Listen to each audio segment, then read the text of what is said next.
What happens when anger takes control of your heart? And are you ready to be elevated above it?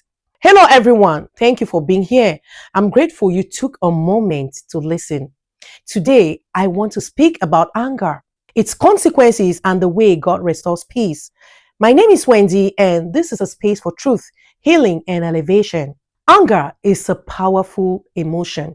But when it is not controlled, it becomes destructive. The Bible tells us in Proverbs 14, verse 29, that the one who is slow to anger has great understanding, but the one who is quick tempered exposes folly. Anger clouds judgment, steals clarity, and pushes us to react instead of reflect. What starts as pain can easily turn into chaos if it is left unchecked. I know this feeling because it happened to me. Some time ago, I was deeply hurt by people close to me, and the anger that followed was uncontrollable.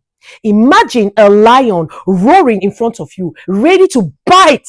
That was me. I couldn't sleep at night. I would shout. My body trembled as if I had a fever. I lost my peace, my energy, and control of myself.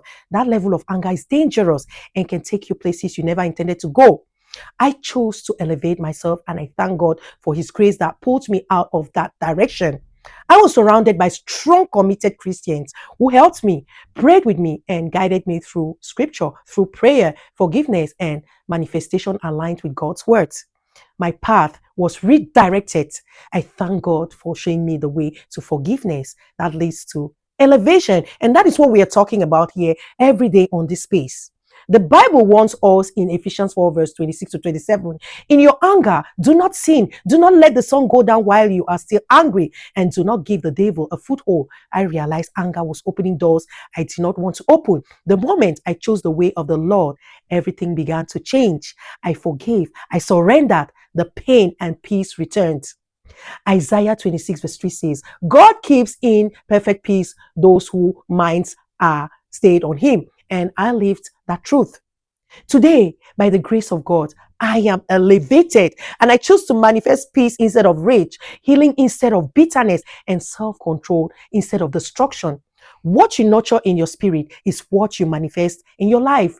Proverbs 15, verse 18 reminds us that patience calms conflict, while anger stirs it up. I'm here today to help someone else regain control of their anger.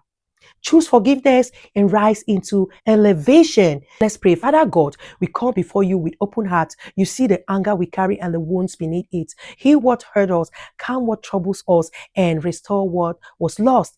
Teach us to release anger and choose peace. Replace bitterness with wisdom and reaction with self-control. We choose your way, your truth, your peace. In Jesus' mighty name, amen. Now, thank you for spending this moment with me. Take care of yourself and guard your heart and your peace, because everything flows from it. And come back tomorrow for another elevation moment. God bless you and stay elevated. I'll be waiting for you tomorrow, same time. Thank God and bless you all for being here with me today. Goodbye and take care of yourself. Bye.